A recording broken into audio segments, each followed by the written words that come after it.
በዚህ በተወዳጁ በመፍቀር እግዚአብሔር በመፍቀር የሰብ እረፍት ምክንያት የተሰበሰባችሁ አባቶች፣ ካህናት በወንጌል ሲያንጻችሁ ሲመክራችሁ የእግዚአብሔር ልጆች እንድትሆኑ ሲጠራችሁ የነበራችሁ ምዕመናን በቅድሚያ እንደምን አደራችሁ። አንዳንዴ የሚሰሙ ዜናዎች ከመናገር አቅም በላይ ይሆናሉ፣ ለመናገር ያስጨንቃሉ። እኔ አሁን ስቆም በፊቱ ስቆም ሰውነቴ እየተንቀጠቀጠ ነው ከሰማሁበት ጊዜ ጀምሮ። ግን ለዲያቆን መምህር ዘላለም የሚጠቀስ ስለ ሞት የሚጠቀስ የሞት ጥቅስ የለም። ጠቅላላ ስለ ሞት የተጻፉትን እሱ ጠቅሷቸዋል፣ አስተምሯቸዋል። የቀረ የለም። እንደው ለምስክርነት የሰው ልጅ ትንሽ የምናገረው ጓደኛህ ማን ነው ተብሎ ስንጠየቅ የምንመልሰው መልስ አለ።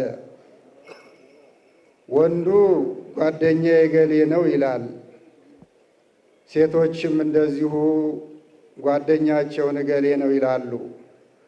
ግን ጓደኛ በጉዞ ሰዓት ሸኝቶ ነው የሚመለሰው።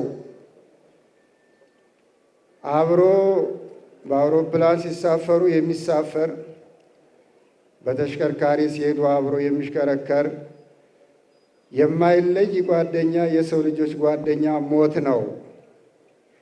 ይህን ልል የቻልኩበት የካቲት 12 ቀን በየካ ደብረ ሳይል ቅዱስ ሚካኤል አብረን አስቀድሰናል። ቆሞ ነው ያስቀደሰው። ከቅዳሴ በኋላ ቅዳሴው ሲያልቅ የደብሩ አለቃ አስተዳዳሪ አረፍ ብላችሁ ሂዱ ብለውን ወደ ማረፊያ ቤት ገብተን መሽቶ ነበረ። ስብሐት ተብሎ ጸሎት ከተደረገ በኋላ የእሱን ማዕድ ሳየው ገና አልበላም። ዘላለም ቀስ ብሎ ነው የሚበላው። በል ቁጭ በልና ብላ፣ እንጀራም ጨምሩለት፣ እኛ እንሂድ ብዬ እኛ ወጥተን ሄድን። ምንድነው ማምሻዬን ወደ ለንደን እሄዳለሁ ይል ነበረ። መንገደኛ ነህ፣ ቀስ ብለህ ብላ፣ ከዚህ በኋላ ምግብ አታገኝም አልኩት። እና የሰው ልጅ ጓደኛው አብሮት የሚሄደው አብሮት የሚጓዘው ሞት ነው። ዘላለም ስለ ሞት ጠቅሶ አስተምሯል። ስለ መኖር ከንቱነት፣ ስለ ሰው ልጆች ከንቱነት ተዘጋጅተን እንድንኖር ሞት ባጠገባችን እንዳለ ድለዋኒክሙ ንበሩ፣ ተዘጋጅታችሁ ጠብቁ፣ የምትሄዱበትን አታውቁምና እያለ ሲያስተምር ቆይቷል። ዘላለም ሐዋርያው ቅዱስ ጳውሎስ የተናገረውን ሃይማኖቴን ጠብቄአለሁ፣ ሩጬን ጨርሻለሁ፣ የክብር አክሊል ተዘጋጅቶልኛል፣ ለእኔ ብቻ አይደለም፣ እሱን ተስፋ ላደረጉ ሁሉ ብሎ ጳውሎስን ተርጉሞ አስተምሯል። ግን ዘላለም በኖረበትም ሰዓት ባለበትም ሰዓት በረፍቱም ሰዓት አልተጎዳም። የተጎዳ ነው እኛ ነን። ቤተ ክርስቲያናችን በወንጌል የሚሰበስባቸው ልጆቹ እንደሱ የሚሰበስብ እንደሱ በጽናት የሚያስተምር ዛሬ በዘላለም እግር እንዲተካልን ብቻ ነው የምንጸልየው። ማን ይሄን አደረክ ይላል? ከኛ ይልቅ የወደደው የፈጠረው በቅርብ የሚያውቀው በእናቱ ማኅፀን ጀምሮ የሚያውቀው አምላኩ ፈጣሪው ወደ እሱ ነው የሄደው። ወደ እሱም ስለመሄድ ተናግሯል።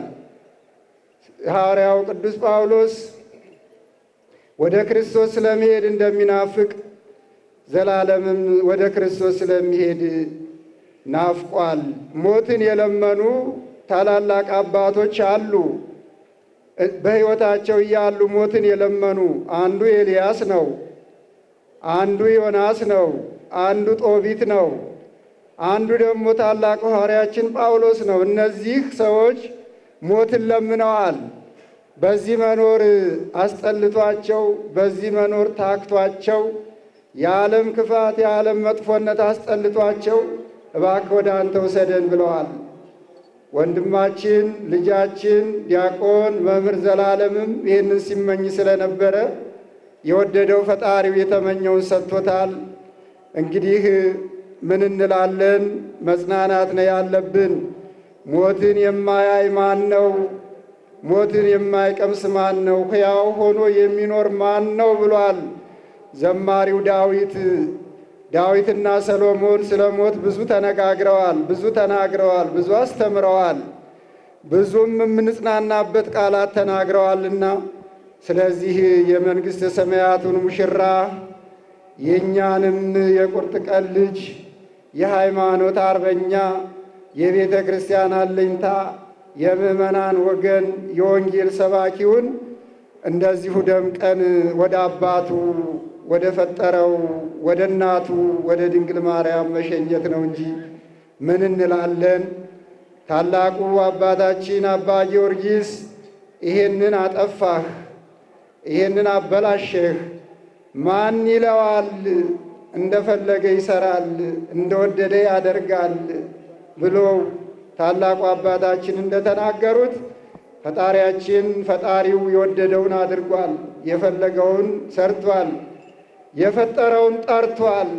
እንግዲህ ይሄንን ነው የምንለው። እግዚአብሔር ነፍሱን በመንግሥቱ ያኑርልን፣ ለእኛም ባለበት ይጸልይልን። ለቤተ ክርስቲያኑ ላስተማራቸው፣ ወደ ንስሐ ወደ ቤቱ ወደ ልጅነቱ ለመለሳቸው ሁሉ ጽናቱን ይስጠን።